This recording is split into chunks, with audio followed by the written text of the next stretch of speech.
नमस्कार दोस्तों, स्वागत है आपका अपने प्लेटफ़ॉर्म एनसीईआरटी बाय विक्रम पर। जैसा कि आपको पता है ये एनसीईआरटी के लाइन बाय लाइन एक्सप्लेनेशन के वीडियोज़ खास तौर पर बनाए जा रहे हैं साथी अध्यापकगण के लिए और जो बच्चे सिविल सर्विसेज की तैयारी करते हैं उनके लिए। तो दोस्तों पिछले पार्ट में हमने पढ़ लिया है सार्वभौमिक वयस्क मताधिकार क्या होता है, भारतीय चुनाव आयोग किस प्रकार से कार्य करता है और किस प्रकार से चुनाव होता है। आज हम बात करेंगे जो हमने पढ़ा था कि भारतीय चुनाव आयोग है वो किस-किस के चुनाव कराता है। तो सबसे पहले हमने पढ़ा था कि वो भारत के आम चुनाव मतलब लोकसभा सदस्यों के चुनाव और विधानसभा सदस्यों के चुनाव को करवाता है। हम बारी-बारी से देखते हैं कि जो इनके चुनाव होते हैं वो किस प्रकार से होते हैं, वो सारी चीजें अब हम समझेंगे। तो चलिए हम शुरुआत करते हैं। भारत में चुनाव प्रक्रिया को समझना एक संक्षिप्त अवलोकन भी। तो लोकसभा और राज्यसभा राज्य विधानसभाओं के लिए चुनाव हुए। तो सबसे पहले देखिए लोकसभा में क्या होता है कि पूरा देश क्या होता है आपका लोकसभा क्षेत्रों में विभाजित कर दिया जाता है। क्लियर है? कितने लोकसभा क्षेत्र में विभाजित हो गया हमारा देश 543। वैसे तो लोकसभा सदस्य कितने होने चाहिए 552। 2 है वो हमारा राष्ट्रपति मनोनीत करता मतलब उसके लिए चुनाव नहीं होता, एंग्लो इंडियन होता है। तो उनको क्या मनोनीत कर दिया है, इनको भी भारतीय संविधान संशोधन के द्वारा हटा दिया है। तो अब कितने सदस्य हैं 7। फिर आप कहेंगे 7 कहाँ गए सर? 7 मैंने बता दिया था कि वो हिस्सा कुछ हिस्से पे चीन ने कब्जा किया हुआ, कुछ हिस्से पाकिस्तान ने कब्जा किया हुआ, वहां चुनाव नहीं हो सकते। तो मेनली बात है कितने सदस्य चुन के आते हैं 543 सदस्य लोकसभा में चुन के आते हैं। आप कहेंगे सर विधानसभाओं में फिर कितने आते हैं? अलग-अलग राज्य की विधानसभाओं में अलग-अलग प्रकार के जो अलग-अलग है निर्वाचन क्षेत्रों की संख्या अलग-अलग है। जैसे मैं देश की राष्ट्रीय राजधानी की दिल्ली की बात करूं तो कितने भागों में बांटा गया, कितने निर्वाचन क्षेत्र में बांटा गया दिल्ली को 70 में बांटा गया। हरियाणा प्रदेश है, हरियाणा को कितने में बांटा गया है 90 में भी। ठीक है, आपका 400 के आसपास उत्तर प्रदेश को बांटा गया। तो हम उसको एक बार देखेंगे कि किस प्रदेश को कितने निर्वाचन क्षेत्रों में बांटा गया। तो चलिए एक बार हम हमारे अध्याय की शुरुआत करते हैं। भारत में चुनाव को प्राय प्रजातंत्र के पर्व के रूप में जाना जाता है कि ये हमारे लोकतंत्र का क्या त्योहार है। एक ऐसा समय जब नागरिक प्रतिनिधियों का चुनाव करने के लिए अपने अधिकारों का प्रयोग स्वतंत्र निष्पक्ष और उत्तरदायी रूप में व्यक्त करते हैं, मतलब जिम्मेदारी के तौर पर उसको करते हैं। स्वतंत्र रूप से निष्पक्ष होकर वो अपने वोट का प्रयोग करते हैं और अपना प्रतिनिधि चुनते हैं। हम जानते हैं कि भारत में संसदीय शासन प्रणाली लागू है जिसमें नागरिक विभिन्न स्तरों पर संसदीय शासन प्रणाली भारत में आपसे क्वेश्चन पूछा जा सकता है। भारत में किस प्रकार की शासन प्रणाली हम बोलेंगे? संसदीय आपकी शासन प्रणाली है। लोकसभा के स्तर पर आपके राज्य विधानसभाओं के स्तर पर स्थानीय निकायों के चुनाव में भाग लेते हैं। तो आप क्या है कि अलग-अलग स्तर पर अपने प्रतिनिधि चुनते हैं। तो राष्ट्रीय स्तर पर आपको बता दिया वो आपके आसपास किस प्रकार के क्षेत्र हैं, लोकसभा के आपके निर्वाचन क्षेत्र बना दिए गए हैं। राज्य स्तर पर विधानसभा क्षेत्र आपके लिए दिया गया है और एक स्थानीय स्तर पर यदि गांव में है तो आप ग्राम पंचायत, यदि शहर में तो आप नगर पालिका या नगर निगम के द्वारा अपने प्रतिनिधि चुनते हैं। जिला पार्षद आपने नगर पार्षद सुना होगा नाम। लोकसभा निर्वाचन के लिए देश को 543 निर्वाचन क्षेत्रों में विभाजित किया गया है। ये बात मैंने आपको बता दी कि देश को कितने निर्वाचन क्षेत्रों में विभाजित किया गया है 543 निर्वाचन क्षेत्रों में विभाजित किया गया है। लोकसभा के लिए निर्वाचित सदस्य सांसद कहलाते हैं। इन क्षेत्रों से जो चुनाव जीत के आएगा ना उसको क्या बोलेंगे हम सांसद बोलेंगे भी। जबकि राज्य विधानसभाओं के लिए निर्वाचित सदस्य विधायक कहलाते हैं। जबकि जो राज्य विधानसभा होगी ना, राज्य को जो विभाजित किया गया है तो उससे जो प्रतिनिधि चुन के आएगा राज्य विधानसभा के लिए तो उसको हम विधायक बोलते हैं। भारत जो सबसे आगे वह जीता फर्स्ट पास्ट द पोस्ट निर्वाचन प्रणाली का उपयोग करता है। तो मतलब किसको बोलते हैं फर्स्ट पास्ट द पोस्ट। तो इसलिए इसको बोलते हैं एफपीपी करके बोलते हैं इसको। तो इसका मतलब है जो जीता वही सिकंदर भी, जो सबसे आगे है ना तो वही आपका चुनाव जीता हुआ माना जाएगा। जिसमें किसी निर्वाचन क्षेत्र में सर्वाधिक मत प्राप्त करने वाला प्रत्याशी विजयी होता है। मतलब कि मान लेते हैं किसी गांव में या किसी देश में किसी भी निर्वाचन क्षेत्र में चाहे वो आपके 60 वोट हैं, कितने हैं 60 वोट। हम देख लेते हैं कि जो आपके चुनाव लड़ रहे हैं वो आपके 10 व्यक्ति हैं। कितने हैं 10। तो मान लेते हैं कि 10 मान लिया, एक को 10 वोट मिले, एक को आपके 9 वोट मिले, एक को 8 मिले, 7 मिले, 6 मिले। इस प्रकार से सभी ने आपके बंटवारा हो गया वोटों का, तो जीता कौन माना जाएगा? जिसके 10 वोट आए ना सबसे ज्यादा, वो माना जाएगा अभी। ठीक है, मैं एक छोटा सा एग्जांपल देता हूँ आपको कि एक गांव में मान लेते हैं 20 वोट हैं। कितने वोट हैं? 20। और चुनाव लड़ने वाले कितने हैं? 4। आप मुझे खुद बता देंगे, एक को 7 वोट मिले, एक को 4 वोट मिले, एक को, दूसरे को 5 वोट मिले, और इसको भी 4 मिले। तो कौन सा जीतेगा? आप कहेंगे सर जिसको 7 वोट मिलेंगे वही जीतेगा। इसी को बोला गया आपका फर्स्ट पास्ट द पोस्ट। जो आपको पोस्ट है, जो आपका जो सबसे ज्यादा वोट मिलेंगे उसी क्या जीता हुआ माना जाएगा। आप याद रखना इस टर्म को भी, फर्स्ट पास्ट द पोस्ट प्रणाली से जो सबसे आगे वह जीतता भी। तो वैसे तो ये एक रेस के लिए होता है, जैसे आपकी पोस्ट होती है ना कि जो इस पोस्ट को पास करेगा वही तो सबसे आगे होगा, दावों को नहीं होते जो दौड़ते हैं। तो उसी के लिए वर्ड लिया गया फर्स्ट पास्ट द पोस्ट, कि आपने देखा होगा किस प्रकार से वो लाल रंग का बांध देते हैं, कुछ लाइन खींच देते हैं, जो आगे होता है वही क्या है, सबसे पहले रेस को जीतता, उसी को जीता माना जाता। वही भारतीय इसको चुनाव प्रणाली में लिया गया है कि जो सबसे ज्यादा वोट लेगा वही जीता जाएगा भी। इससे तात्पर्य यह है कि कोई प्रत्याशी कुल मतों का 50% मत प्राप्त किए बिना भी जीत सकता। उदाहरण के लिए गुरमीत को 33 में से 12 वोट ही पाकर भी जीत गई थी भी। कई जगह क्या होता है कि आपको 50% तो वोट मिलने ही मिलने चाहिए थी, उससे कम वोट मिले तो आपको जीता हुआ नहीं मानेंगे। ठीक है, जैसे ये देखिए, इसको 20 में से कितने मिले थे? 7 वोट। ये 50% तो कितना होता? 10 होता ना, लेकिन इसको 50% वोट भी नहीं मिले, फिर भी ये क्या हो गया? ये इस क्षेत्र का प्रतिनिधि हो गया। आपको आ रही बात समझ में? तो इसको हम बोलते हैं कि जो आगे है वही जीता, फर्स्ट पास्ट द पोस्ट। चीजें क्लियर आपको? कई जगह ऐसा होता है कि 50% वोट आपको प्राप्त करने बहुत जरूरी होते हैं, चाहे आपके सबसे ज्यादा आ जाए, लेकिन आपके क्या होने चाहिए? 50% वोट ज्यादा होने चाहिए, कम से कम 50% से वोट आपके ज्यादा होने चाहिए। आपकी बात, चीजें क्लियर हुई? सभी विधानसभा को विभिन्न भाषाओं में अलग अलग नामों से जाना जाता है। विधानसभा और नियम सभा आदि आपके राज्य में से क्या कहा जाता है? तो कहता है कि जो आपकी विधानसभा है ना, इसको अलग अलग नाम से जाना जाता है, कई जगह इसको नियम सभा भी कहा जाता है। हमारा जो राज्य है उसमें इसको विधानसभा कहा जाता है। आपके राज्य में क्या कहा जाता है, एक बार आप कमेंट करके जरूर बताएं। अब हम गठबंधन की बात करेंगे। गठबंधन क्या होता है कि मतदान की प्रक्रिया पूर्ण होने के बाद सरकार बनाने की प्रक्रिया आरंभ होती है। देखिए, हमने जो लेसन आपका पढ़ा था पिछला 6th या 7th क्लास में, हमने पढ़ा था कि शासन करने के लिए क्या होती है? सरकार होती है। क्या होती है? सरकार। मैं राज्य की बात करूंगा, एक होता है मुख्यमंत्री। क्या होता है? मुख्यमंत्री। और उसके क्या होते हैं? विभाग। कोई कृषि का काम करेगा, कोई कृषि का काम, ये नहीं कि वो खेती करेगा, मतलब कृषि संबंधित कार्यों को, विकास कार्यों को देखेगा, कोई बिजली संबंधी कार्यों को देखेगा, कोई आपका परिवहन संबंधी कार्यों को देखेगा। तो ये मुख्यमंत्री और कौन बनेंगे? मंत्री भी। और ये आपके टोटल होते हैं, जितनी विधानसभा सीट होंगी ना उसके 15% से अधिक नहीं होने चाहिए, 15% होने चाहिए भी। ठीक है, तो यहाँ पे देखिए आपका, जैसे किसी राज्य में 100 विधानसभा सीट है तो आपका इसका 15% कितना आएगा? 100 का 15 आएगा, तो 15 मंत्री बनाए जा सकते हैं। 15% से ज्यादा नहीं होनी चाहिए मंत्रियों की संख्या। आपको आगे बात समझ में? अब क्या होगा कि आपने क्या किया कि आपके जो स्टेट था उसमें चुनाव हो गया अभी।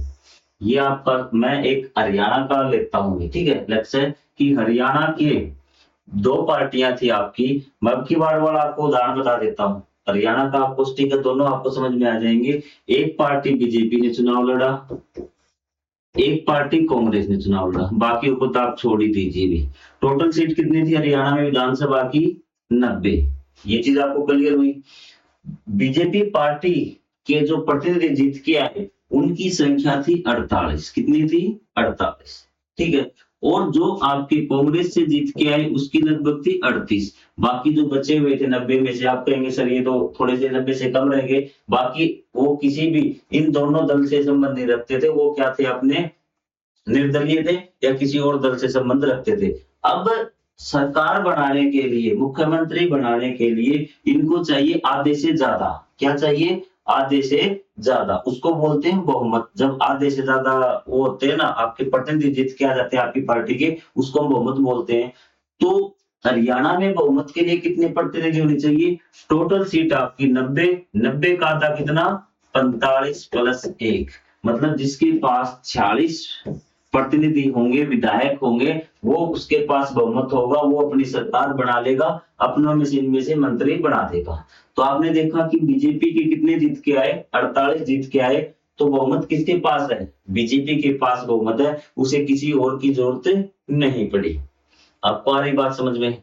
हाँ सर, हमें पता चल गया बहुमत क्या होता है और किस प्रकार से प्राप्त किया जाता है, वो पता चल गया अभी। लेकिन पिछली बार क्या हुआ, इससे पहली बार 2019 के चुनाव में किस प्रकार से हुआ कि ये 90 सीट थी, बीजेपी, कांग्रेस और एक नया दल था जेजेपी। क्या नाम था? JJP party. 3 पार्टियां थी।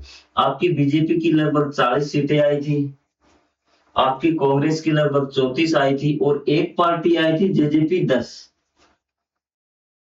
ठीक है, और अन्य भी थे आपके, जो बाकी हुई सीट जीती थी ना, वो अन्य थे। अब क्या किया, देखिए आप कहेंगे सर किसी के पास भी बहुमत नहीं आया, अब सरकार कौन बनाएगा? तो इन दोनों ने क्या किया, ये दोनों साथ मिल गए भी। तो दोनों साथ मिलके कितने हो गए? 50, और बहुमत के लिए कितना चाहिए था? 45 प्लस 1 46, तो 46 हो गए ना इनके पास। तो इस परिस्थिति को हम बोलते हैं गठबंधन। 2 या 2 से अधिक दलों का साथ मिलकर कार्य करना क्या कहलाता है? गठबंधन कहलाता है। कई बार गठबंधन आपका चुनाव से पहले हो जाता है और कई बार चुनाव के बाद। कई बार पार्टियां कहती चुनाव से पहले मिलके ही क्या करती, दोनों साथ साथ चुनाव लड़ती हैं, और कई पार्टियां जीतने के बाद एक साथ होती हैं, तो वो आपका पोस्ट गठबंधन होता है। मतदान की प्रक्रिया पूरी होने के बाद सरकार बनाने की प्रक्रिया आरंभ होती है, मैंने आपको बता दिया। लोकसभा में बहुमत प्राप्त करने वाला राजनीतिक दल या गठबंधन राष्ट्रीय सरकार का गठन करता है। जो लोकसभा में बहुमत प्राप्त करेगा वो कहाँ सरकार बनाएगा, क्योंकि लोकसभा क्षेत्र राष्ट्रीय स्तर पर थे ना, निर्वाचित क्षेत्र, तो राष्ट्रीय स्तर पर सरकार बनाएगा, प्रधानमंत्री बनाएंगे, आपके रक्षा मंत्री, कानून मंत्री, गृह मंत्री, जैसे नरेंद्र मोदी है। ठीक है, और जो राज्य स्तर पर गठबंधन प्राप्त करेगा वो राज्य स्तर पर विधायक सरकार बनाएगा। तो इसमें आप कितनी खास बात नहीं है भी। समन्वय बहुमत का नेतृत्व करने वाला, फिर वो क्या करते हैं, ये जो आपके जिन्होंने बहुमत प्राप्त किया ना, जैसे 45 40 50 जितने मेंबर थे, वो आपका अपना एक नेता चुनेंगे कि हमारा नेता ये है। वो अगर राज्य स्तर पर बहुमत प्राप्त किया है तो वो आपका मुख्यमंत्री होगा, यदि लोकसभा में बहुमत प्राप्त किया है तो वो नेता प्रधानमंत्री बनेगा भी। ये चीजें क्लियर हुई आपको? संसद और विधायक में क्या अंतर है? तो वैसे तो मैंने आपको बता दिया, जब आपको देश के तौर पर निर्वाचन क्षेत्रों में विभाजित करते हैं राष्ट्रीय स्तर पर, तो लोकसभा क्षेत्र होता है, और जब हम राज्य में निर्वाचन क्षेत्रों में जब राज्य के तौर पर सरकार बनाते हैं, राज्य सरकार बनाते हैं, तो किसी राज्य को निर्वाचित क्षेत्रों में विभाजित करते हैं, तो वो आपका उस प्रत्येक निर्वाचन क्षेत्र से एक विधायक आपका जीत कर आता है। अब हमें देखना होगा कि सरकार हमें किस स्तर पर बनानी है। अगर राष्ट्रीय स्तर पर सरकार बनानी है तो आपके हमारे पूरे देश को क्या लोकसभा क्षेत्रों में विभाजित कर देंगे, तो उससे जो प्रतिनिधि चुनकर आएगा वो आपका सांसद कहलाएगा। यदि हमें राज्य सरकार स्तर पर सरकार बनानी है तो हम किसी भी राज्य को क्या है कि छोटे-छोटे निर्वाचित क्षेत्रों में विभाजित कर देंगे, जिसको विधानसभा क्षेत्र कहेंगे। वहां से जो जीत के आएगा वो क्या कहलाएगा? विधायक कहलाएगा। एक बार 2-3 बार आप इस वीडियो को आगे पीछे करके देखना, आपको 2-3 बार सुनेंगे तो आपको अच्छी तरह समझ में आ जाएगा। अब ये भी सांसद और विधायक में क्या अंतर है? सांसद हमारा प्रतिनिधित्व संसद में करते हैं, जबकि विधायक हमारा विधानसभा में। अब जो संसद होती है वो आपकी राष्ट्र स्तर पर होती है, दोनों को चुनाव के माध्यम से चुना जाता है। वे शासन के विभिन्न स्तरों पर कार्य करते हैं, किंतु उनका जो स्तर है ना वो अलग-अलग, क्योंकि जो आपका सांसद है लोकसभा क्षेत्र से चुना गया है, वो आपका राष्ट्रीय स्तर की सरकार में काम करेगा, और जो विधायक है आपके विधानसभा से क्षेत्र से चुना गया है, वो आपका राज्य स्तर की सरकार में काम करेगा भी। यदि कोई दल या गठबंधन लोकसभा में बहुमत प्राप्त करता है तो वह केंद्र सरकार का गठन करता है और उसका नेता प्रधानमंत्री बनता है। ये मैंने आपको बता दिया राष्ट्रीय स्तर पर। यदि कोई दल या गठबंधन विधानसभा में बहुमत प्राप्त, क्योंकि विधानसभा कहाँ की सभा है? राज्य स्तर सरकार की, और लोकसभा कहाँ की है? राष्ट्रीय स्तर सरकार की। तो राष्ट्रीय स्तर पर अगर बहुमत होगा तो उसका नेता क्या बनेगा? बहुमत वाले पार्टी का नेता क्या बनेगा? प्रधानमंत्री। राज्य स्तर पर तो मुख्यमंत्री बनेगा। ये आपकी छोटी सी बात आपको समझ में आ गई होगी। जैसा कि हमने चित्र 5.11 में देखा, राज्य निर्वाचन आयोग निर्वाचन व्यवस्था का एक भाग है भी। तो आपने कहा सर राज्य के चुनाव राष्ट्रीय चुनाव आयोग क्यों करवाता है? अगर दोनों चुनाव आपको विधानसभा का चुनाव भी और लोकसभा का चुनाव भी कौन करवाता है? वो करवाता है आपका राष्ट्रीय चुनाव आयोग, election commission of India ECI. फिर राज्य चुनाव आयोग किसका चुनाव करवाता है? क्योंकि बच्चे देखते हैं आपसे पूछा जाता है कि राज्य का जो चुनाव वो कौन करवाता है, और ऑप्शन मिलेगा आपको राज्य चुनाव आयोग, आप तुरंत टिक कर देंगे। लेकिन ध्यान रखना कि राज्य चुनाव आयोग राज्य का चुनाव नहीं करवाता। ठीक है, तो राज्य निर्वाचन आयोग निर्वाचन व्यवस्था का एक भाग है। यह न केवल लोकसभा और विधानसभा चुनाव में महत्वपूर्ण भूमिका निभाता अपितु निम्न स्तर पर स्थानीय निकायों के चुनाव कराने में महत्वपूर्ण भूमिका निभाता है। जो आपका राज्य चुनाव आयोग है वो कौन से चुनाव कराता है? निम्न स्तर के। हमने सरकार के 3 स्तर पढ़े थे पिछली कक्षा में, यदि आप ध्यान से पढ़ के आए हो तो एक होता है आपका राष्ट्रीय स्तर, एक राज्य स्तर और एक आपका तृतीय स्तर जिसको हम प्राथमिक स्तर भी बोलते हैं, पंचायती स्तर भी बोलते हैं, स्थानीय स्तर भी बोलते हैं। तो स्थानीय स्तर के जो चुनाव होते हैं उसको कौन कराता है? राज्य चुनाव आयोग करवाता है। यह इन मामलों में भारतीय निर्वाचन आयोग की परामर्श से काम करता है और सार्वभौमिक वैश्य मताधिकार लोगों द्वारा प्रत्यक्ष चुनाव संबंधित अन्य संवैधानिक प्रावधान यहाँ भी प्रासंगिक, मतलब कि इसी प्रकार से चुनाव होते जैसे आपके आम लोकसभा के चुनाव हुए ना, तो उसी प्रकार से लोग स्वतंत्र रूप से प्रत्यक्ष रूप से क्या है अपना वोट डालते हैं। प्रत्यक्ष रूप से वोट डालना मतलब डायरेक्ट वोट डालना भी। ठीक है, वो आपको भी आ जाएगा आपका प्रत्यक्ष और अप्रत्यक्ष का मतलब भी। आपके निर्वाचन क्षेत्र में सांसद कौन है और विधायक कौन है आप जरूर पता करें। एक लोकसभा निर्वाचन क्षेत्र में 2 या 2 से अधिक विधानसभा निर्वाचन क्षेत्र हो सकते हैं, बिल्कुल हो सकते हैं, क्योंकि आप देखेंगे कि लोकसभा क्षेत्र बड़ा होता है और विधानसभा छोटा होता है, तो आपके लोकसभा में 2 या 2 से ज्यादा विधानसभा क्षेत्र आ सकते हैं। इनमें से प्रत्येक किस राजनीतिक दल से संबंधित आपको भी देखना है कि वो कौन सी पार्टी से संबंध रखता है, ये बताना आपको। सांसद और विधायक क्रम से किन विषयों की चिंता करते हैं, भी किसके बारे में बात करते हैं, मतलब कौन सी सुविधाएं आपको उपलब्ध कराते हैं सांसद और विधायक, आपको ये पता करना आपका होमवर्क है। अब बात करते हैं राज्यसभा के चुनाव की। आपने राज्यसभा सॉरी विधानसभा पढ़ लिया, लोकसभा पढ़ लिया, संसद पढ़ लिया। अब हम बात करते हैं राज्यसभा के लिए भी। राज्यसभा निर्वाचित प्रत्याशियों को भी सांसद कहा जाता है, किंतु उन्हें अप्रत्यक्ष निर्वाचन के माध्यम से चुना जाता है। अब आ गया आपकी बात प्रत्यक्ष और अप्रत्यक्ष निर्वाचन में। राज्यसभा के निर्वाचित प्रत्याशियों को भी जो आपके राज्यसभा में निर्वाचित मतलब जो चुनाव लड़के पहुंचते हैं उनको भी सांसद कहा जाता है, लेकिन उनका चुनाव प्रत्यक्ष नहीं होता। तो आप कहेंगे सर उनका चुनाव फिर कैसे होता है? उनका चुनाव क्या करते हैं कि जैसे आपने कौन-कौन चुने अब तक आपने? आप कहेंगे सर हमने तो एक तो लोकसभा हमारा सदस्य चुन दिया, हमारा लोकसभा का सदस्य चुन दिया। सांसद कौन चुन दिया? सांसद। और एक हमने चुना राज्य सरकार बनाने के लिए हमारा विधानसभा सदस्य जिसको हम क्या बोलते हैं? विधायक। अब क्या करेंगे जब राज्यसभा का चुनाव होगा तो वोट कौन डालेगा? तब आपका विधायक डालेगा आपकी तरफ से, क्योंकि आपने इसको चुना है और ये आपकी तरफ से वोट डालेगा। इसको बोलते हैं हम अप्रत्यक्ष चुनाव। प्रत्यक्ष चुनाव जिसमें जनता सीधे वोट डालकर अपने प्रतिनिधि का चुनाव करती है उसको हम प्रत्यक्ष चुनाव बोलते हैं। जैसे हमने सरपंच चुना, विधायक चुना, सांसद चुना। आपको ये बात समझ में? लेकिन राज्यसभा जो सदस्य है उसको हम अप्रत्यक्ष रूप से चुनते हैं, क्योंकि उसमें जो वोट डालता है वो सीधे जनता नहीं डालती, जनता के द्वारा चुने हुए प्रतिनिधि डालते हैं। हमने जो विधानसभा सदस्य चुने थे वो वोट डालेंगे भी। ठीक है, आइए सूर्योदय विद्यालय का उदाहरण पुनः देखें। हमने मॉनिटर चुना था। कल्पना कीजिए कि विद्यालय स्तर पर एक विशेष परिषद निर्मित की जाए। यदि इस परिषद के सदस्य कक्षा प्रतिनिधि द्वारा चुने जाते तो यह एक अप्रत्यक्ष चुनाव होगा भी। अब क्या था? मॉनिटर था ना। अब देखिए मॉनिटर आपने सभी क्लासों के चुन लिए भी। ठीक है, अब आपको हेड ऑफ क्लास चुनना है। ठीक है, या फिर 3-4 और हेड चुनने हैं, तो उसमें से क्या करेंगे? हम कहेंगे कि सिर्फ ये मॉनिटर ही वोट डालेंगे भी। अब क्या डालेंगे? सिर्फ ये मॉनिटर ही वोट डालेंगे, क्योंकि ये क्लास की तरफ से वोट डालेंगे भी। ठीक है, मतलब अब सभी बच्चे सीधे वोट नहीं डाल रहे, ये मॉनिटर क्या हो गए? प्रतिनिधि। प्रतिनिधि के वोट से क्या है कि चुनाव हो रहा है, तो इसलिए हम क्या बोलेंगे? अप्रत्यक्ष चुनाव बोलेंगे। अब बाकी बात समझ में कि अप्रत्यक्ष चुनाव क्या होता है। राज्यसभा के अब कितने सदस्य होते हैं, इनको आप याद करने की जरूरत है कि राज्यसभा के 245 सदस्यों में से 233 को राज्य विधानसभाओं से निर्वाचित विधायकों द्वारा चुना जाता है भी। तो राज्यसभा में टोटल सदस्य कितने, 245।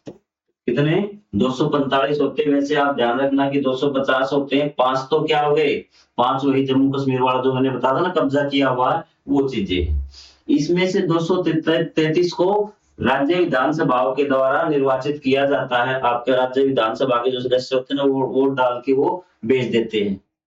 ठीक है, अलग अलग राज्यों में अलग अलग राज्यसभा की सीटें होती है। किस राज्य से 5 राज्यसभा सदस्य जाएंगे, इसमें से 10 जाएंगे। ठीक है, तो आप ध्यान रखना कि 245 टोटल होते हैं। वैसे तो टोटल कितने हैं, 250। चुनाव कितने का होता है, 245 का। आप कहेंगे सर 5 का ले, 5 वही किस हिस्से पे हमारा पाकिस्तान ने कब्जा किया हुआ है और चीन ने कब्जा किया, वहां से 5 घट गए। तो 233 है, तो बाकी के 12 तो और बच गए सर। आप कहेंगे 12 और बच गए, 5 चलो पाकिस्तान ने कब्जा कर रखा, चीन ने कब्जा कर रखा, वहां कट गए, लेकिन ये 12 कहां गए। 12 सदस्य भारत के राष्ट्रपति द्वारा नामित होते हैं, मतलब उनका चुनाव नहीं होता, राष्ट्रपति उनको मनोनीत करता है भी। निर्वाचित का मतलब ये होता है कि वो चुनाव जीत कर आया है, चुनाव लड़कर आया है। आ रही बात समझ में। और मनोनीत का मतलब उसको सीधा ये बना दिया गया है कि तू राज्यसभा सदस्य है।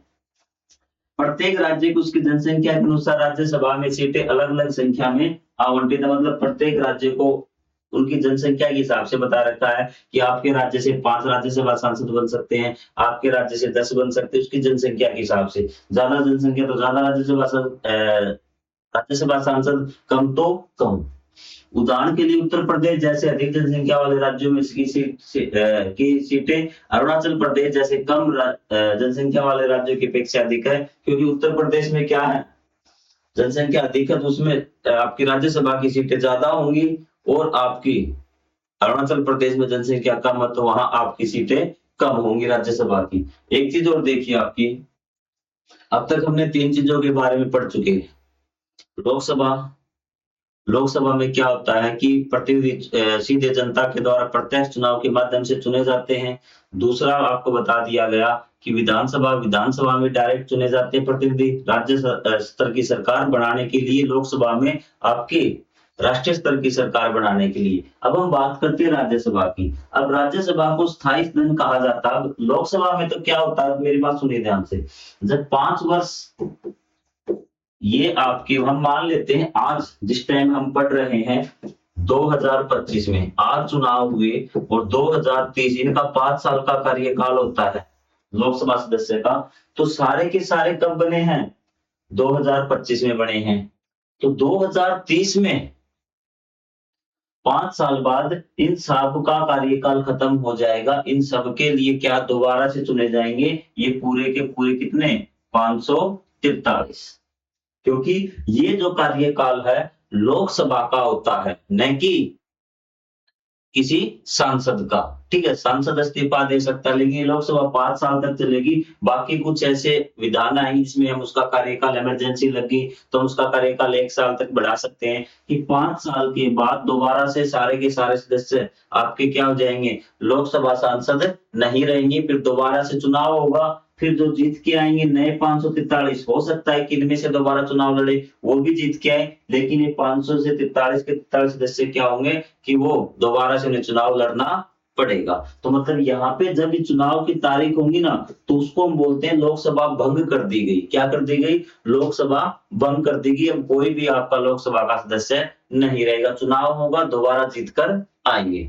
या फिर हो सकता है कि सरकार बनाने के लिए बहुमत न मिले भी। क्या न मिले, बहुमत न मिले किसी भी पार्टी को।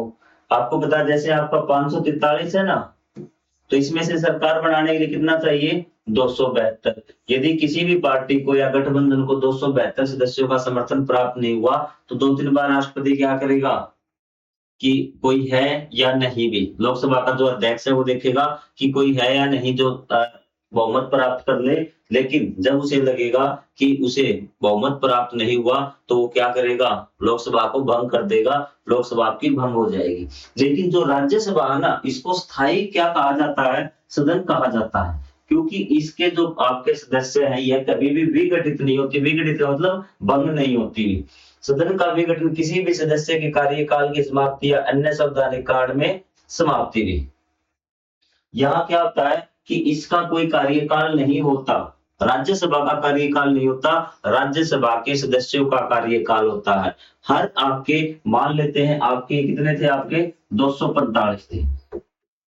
हर 2 साल में इसके 1/3 कितने, हर साल में इसके 1/3 मतलब आपके मान लीजिए 243 45 थे ना आपके 1/3 3 8 24 आपके लगभग 81 के आसपास सदस्य रिटायर हो जाते हैं हर 2 साल के बाद। तो लगातार ये हर 6 साल का हो जाएगा। मान लेते हैं 3 ही सदस्य हैं, आपको छोटा समझाने के लिए बता देता हूं कि मान लेते हैं हमारे पास सिर्फ 3 ही सदस्य हैं, इसमें लोकसभा में कितने हैं, 3 सदस्य हैं अभी, ठीक है। आज की डेट में 2025 में कितने हैं हमारे, सॉरी 2026 में 3 है। 2028 में क्या होगा, एक सदस्य रिटायर हुआ, कितने बच जाएंगे, 2 और एक क्या आ जाएगा, नया आ जाएगा। आपको आगे बात समझ में। फिर 2030 में 1/3 मतलब 3 का 1/3 1 होता है, एक रिटायर होगा तो एक फिर नया आ जाएगा। तो मतलब इस प्रकार ये लगातार चलती रहती, कभी भी विघटित नहीं होती। इसमें क्या होता है कि सदस्यों का कार्यकाल होता है, इस खुद का कार्यकाल नहीं होता, इसलिए इसको बोलते हैं स्थायी सदस्य, सॉरी स्थायी सदन। आप बता सकते हैं कि जो आपकी राज्यसभा है वो स्थायी सदन की होती है क्योंकि इसका कभी भी विघटन नहीं होता, इसका कोई आपका कार्यकाल नहीं होता, कार्यकाल इसके सदस्यों का होता है। इसके 1/3 सदस्य हर वर्ष हर 2 साल में क्या होते हैं, रिटायर होते हैं। उसके सदस्यों का कार्यकाल होता है 6 वर्ष। चीजें क्लियर। और आपकी लोकसभा का 5 वर्ष। यद्यपि मतदान सॉरी ये रहा आपका राज्यसभा के सदस्य का कार्यकाल 6 वर्ष होता है। प्रत्येक 2 वर्षों में इसके 1/3 सदस्य सेवानिवृत्त मतलब रिटायर हो जाते हैं और नए सदस्य चुने जाते हैं। अब आपके मन में क्वेश्चन आएगा कि 6 वर्ष पूरे होने के बाद 2/3 जब 1950 में मान लेते हैं हम, 1950 में जब सदस्य थे आपके कि आपके 245 सदस्य थे, तो जब 1952 हर 2 साल में भी 1/3 होंगे ना, मतलब लगभग 81 सदस्य रिटायर होने हैं, तो ये 2 साल में ही कैसे हो जाएंगे, कार्यकाल तो 6 साल का होगा। अभी कुछ कहेंगे सर हमें मत रिटायर करो, हमें मत रिटायर करो, तो कौन सी प्रणाली अपनाई गई होगी, तब इन्होंने क्या किया कि वही आपका पर्ची वाला सिस्टम, कि एक आपका कोई भी बर्तन लिया होगा तो उसमें पर्ची डाली 543 की और 81 नाम निकाले, और 81 नाम निकालने के बाद क्या हुआ, जिनके नाम आए वो रिटायर हो गए। अगले साल भी इस प्रकार फिर आपका लगातार ये सिस्टम चलता गया। अब पर्ची नहीं निकाली जाती क्योंकि देखिए जो 1952 में आए हैं नए 1/3, ठीक है, वो कितने होंगे, 1958 में उनके तो 6 साल ही पूरे हो जाएंगे, वो ऑटोमेटिक ये क्या होंगे, निकल जाएंगे। और इसी प्रकार ये क्रम लगातार चला जाएगा। जैसे जो 1954 में आएंगे 1/3 वो कब होंगे, 1960 में, मतलब हर साल 1/3 नए आते हैं, ठीक है। स्टार्टिंग में जब कंफ्यूजन था तब उनकी पर्ची दे के निकाल दिया गया।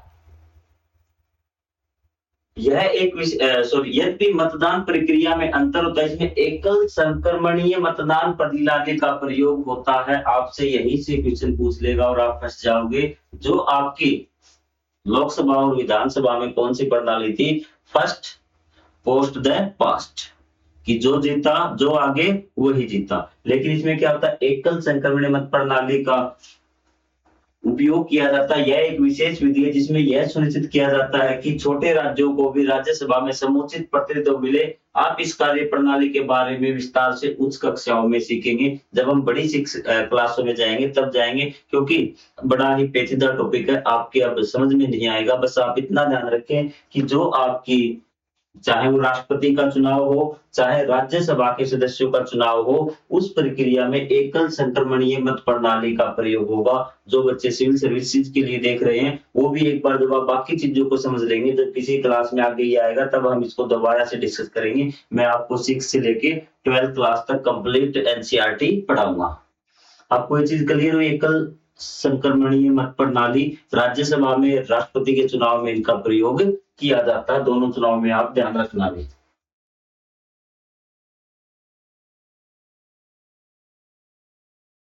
ये इसके बारे में थोड़ा सा आपको बता रखा है। राज्यसभा राज्यों की परिषद जिसको बोलते हैं, अप्रत्यक्ष निर्वाचन में मतदान होते करते हैं। जो आपका वोट कौन डालते हैं इसमें, राज्य के विधायक डालते हैं। दूसरा, भारत का राष्ट्रपति 12 सदस्यों को नामित करता है। 233 राज्यसभा के सदस्यों का चुनाव करते हैं। 233 सदस्य वो चुन के आते हैं भी। सीटों का आवंटन राज्य की जनसंख्या के आधार पे होता है। राज्यसभा के सदस्य अप्रत्यक्ष चुनाव के माध्यम से विधायकों द्वारा निर्वाचित होते हैं और 12 प्रतिष्ठित व्यक्तियों को, जो आपके कला के माध्यम से, विज्ञान के में, समाज कल्याण में होते हैं, उन क्षेत्रों के माध्यम जो इन क्षेत्रों में जो विशिष्ट व्यक्ति होते हैं ना, तो उनको क्या करता है, राष्ट्रपति नामित करता है कि आप राज्यसभा के सदस्य हो। कोई ऐसे वैसे आदमी नहीं होते, अपने क्षेत्र में बड़े विशेष होते ही। आगे हम ये क्षेत्र भी देखेंगे कि वो किस किस क्षेत्र से संबंधित हो सकते हैं। जैसे आपके विज्ञान मैंने आपको बता दिया, कला आपको बता दिया, सामाजिक जो सेवा है वो आपको बता दिया। इन क्षेत्रों में अगर वो होंगे। एक और है आपका फोर्थ क्षेत्र, 4 क्षेत्रों में इनको मिलता है, वो चौथा मुझे ध्यान नहीं आ रहा, आपको ध्यान तो कमेंट करके जरूर बताएं।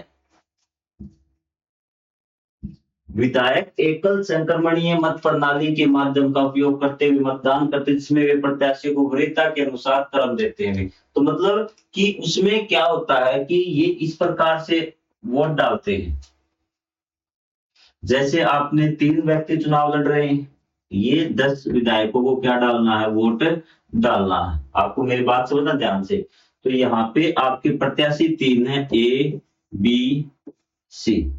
आपको आई बात समझ में? तो यहाँ पे क्या होगा कि मान लेते हैं ए को 4 वोट मिले, बी को 3 मिले, इसको भी मिले 3, या फिर हम वोटों की संख्या थोड़ी सी और कर देते हैं, थोड़ा सा 9 लिख लेते हैं। क्या लिख लेते हैं?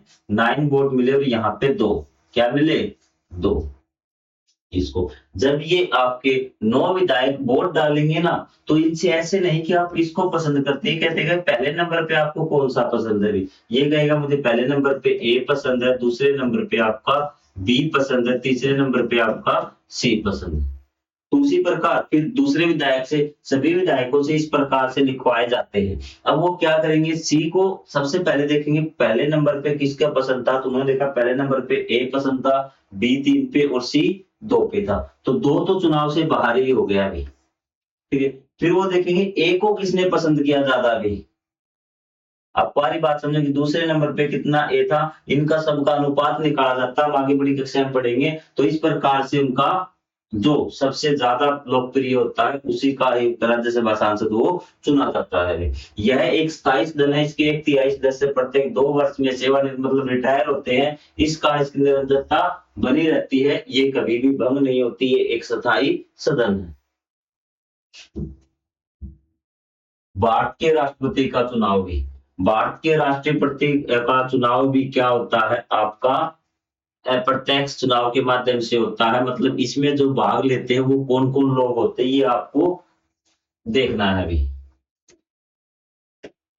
भारत के राष्ट्रपति का चुनाव आम जनता के द्वारा प्रत्यक्ष रूप से नहीं किया जाता, अपितु एक निर्वाचक मंडल का गठन चुनाव संपन्न होता है। तो ये लेक्चर आपका 30 मिनट का हो गया, आपको भी काफी हो गया होगा, थोड़ा सा भारी लेक्चर था, आपको कुछ टर्म्स याद करने राज्यसभा के बारे में, तो इनको एक बार जरूर देखना। और आप ये जो फैक्ट बताए हैं वो जरूर याद करना। मैं फैक्ट से अलग से वीडियो बना दूंगा लेसन का, ताकि ये सारी चीजें आपकी क्लियर हो। तो मिलेंगे अगले पार्ट में जल्द ही, तो तब तक के लिए जय हिंद, जय Bharat, thank you very much.